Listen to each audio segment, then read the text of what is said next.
Today I'm going to be taking you through a flip through of the Egyptian Gods Oracle Cards by Silvana Alasia. This is published by Los Scarabeo and they are distributed by Llewellyn. And this deck retails for $19.95. The guidebook is in, I believe it's 5 languages.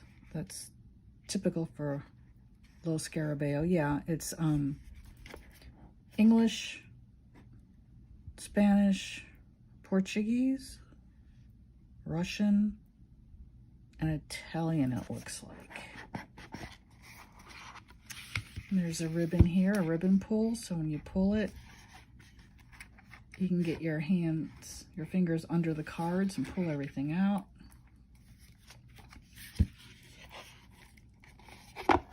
The box has nice gold detailing.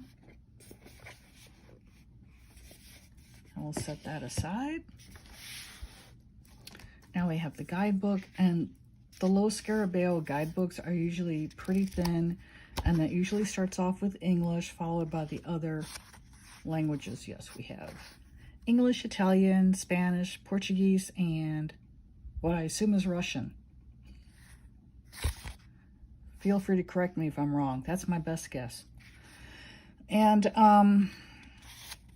so it gives a little introduction as to what oracle cards are. It gives a synopsis of the creation story from ancient Egyptian mythology. And then here are the deities from the cards depicted. And then we have a brief explanation of the imagery, a short meaning concludes the paragraph, and we have a black and white thumbnail of the card image. And this is a 36 card deck. And then it concludes with the 5 card pyramid reading, of course, a 4 card reading for relationships, and a 3 card. Let's look at the images. First of all, I love these because no border. I cannot stand borders. Look at the artwork. Oh, it's gorgeous.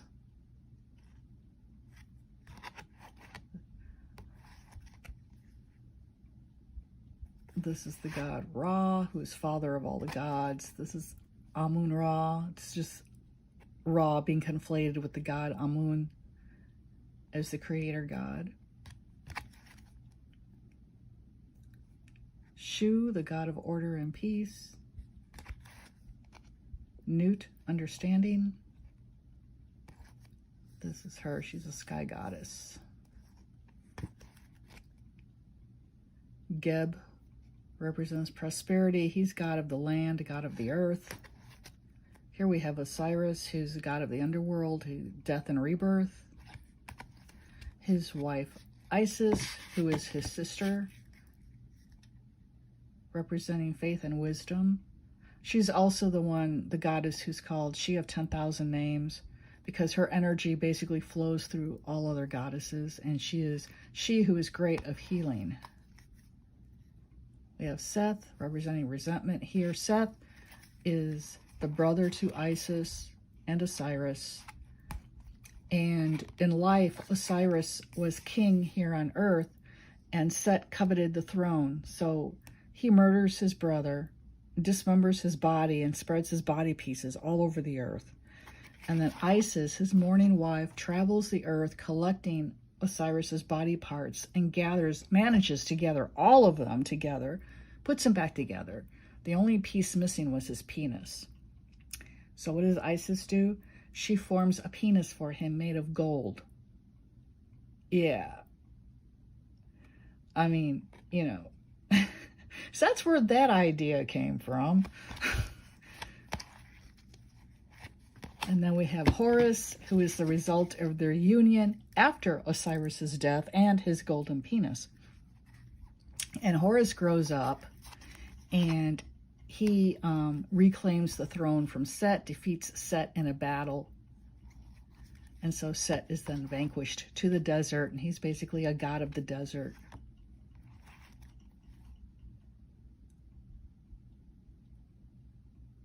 And we have Nephthith, meditation. I want to say that's the goddess Neith. I don't know, but it's interesting. And then we have Anubis.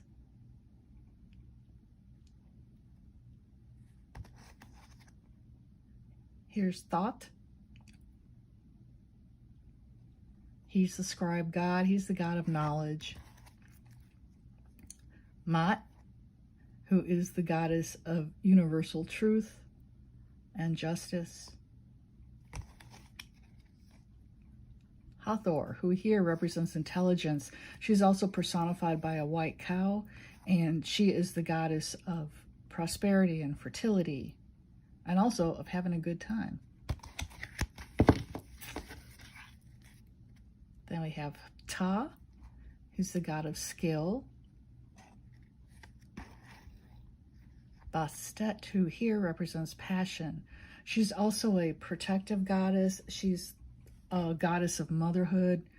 She's associated with children and with having fun in a childlike way, you know, playing. Oh, and then we have her counterpart, Sekhmet.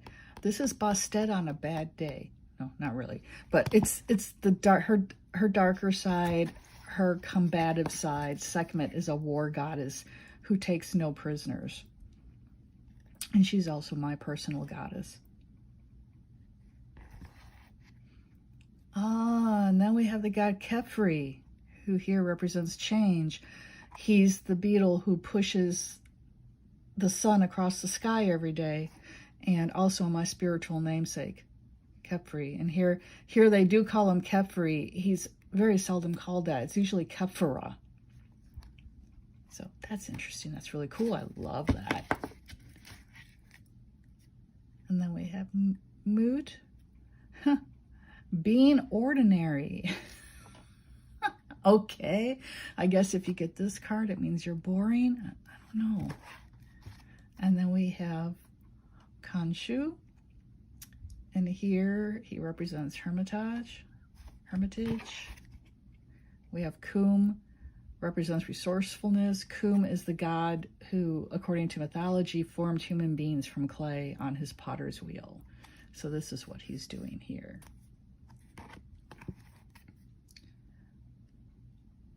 Anuket, hope.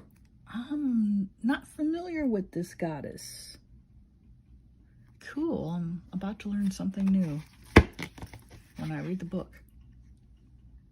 Sobek represents union and power.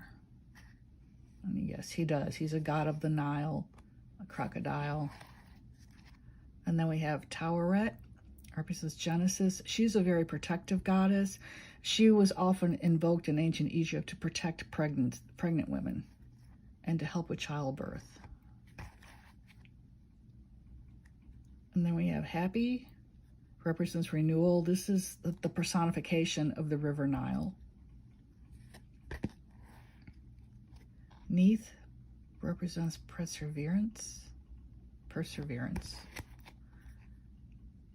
Satet, fruitfulness. I am not familiar with Satet either. Wow.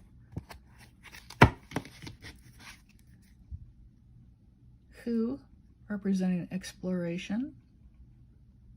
I love the imagery. I love the papyrus looking background on every card, so it makes it look like these are painted on a papyrus.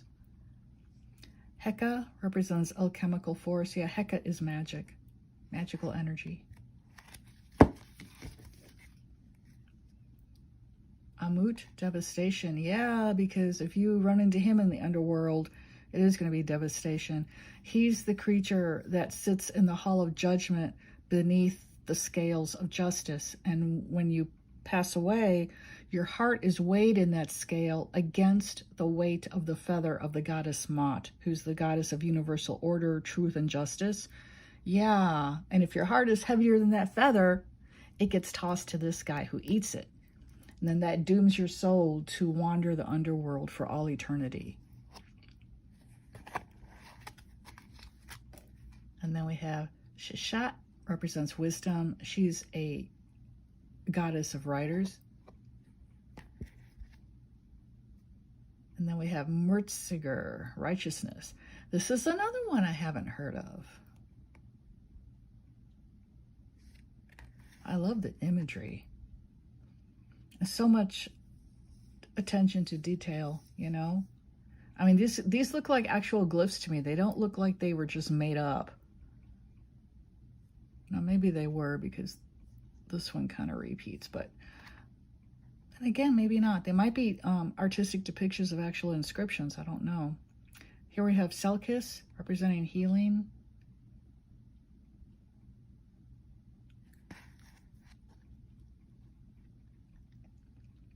Here is Apophis, darkness. Yeah, Apophis is the god Ra's adversary, and they battle every night. And when the sun rises the next day, that means Ra was victorious over Apophis yet again and overcomes darkness. And we have Mehen, protection. This is another god I have not heard of. I mean, the Egyptian gods, there's like around 2,000 of them. So it doesn't surprise me there are quite a few I have not yet heard of.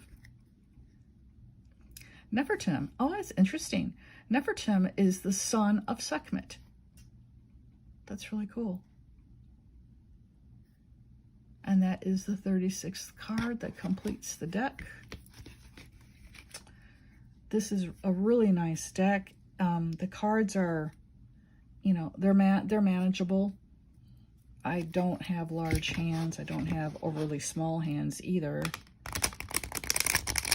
And the deck shuffles very well, very easily. The cardstock is pretty thick. I like it. It's sturdy. And here is the card back, which is beautiful. And it is designed for reversals.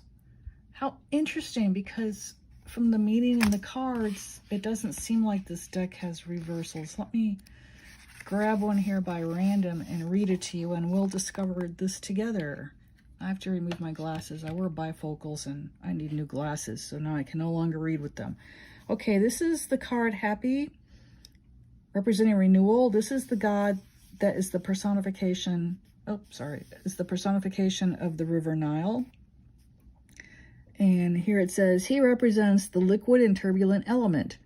He symbolizes the fertility of the land, the abundance of crops, and life renewed by the annual flood of the River Nile, which brings fauna and vegetation. Quote, the lord of fish, birds, and swamps, end quote.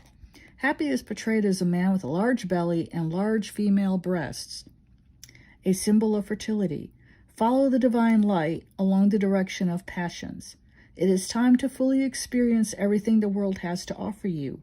Go with the flow and live more intensely. Happy heralds a renewal, a new life, and new paths to go down. You could acquire imminent fortune in the field of trade. Okay. Well, although the cards are designed to where you can have card image reversals, there are no reversed meanings provided. So what you would do if you wanted to include reverse meanings,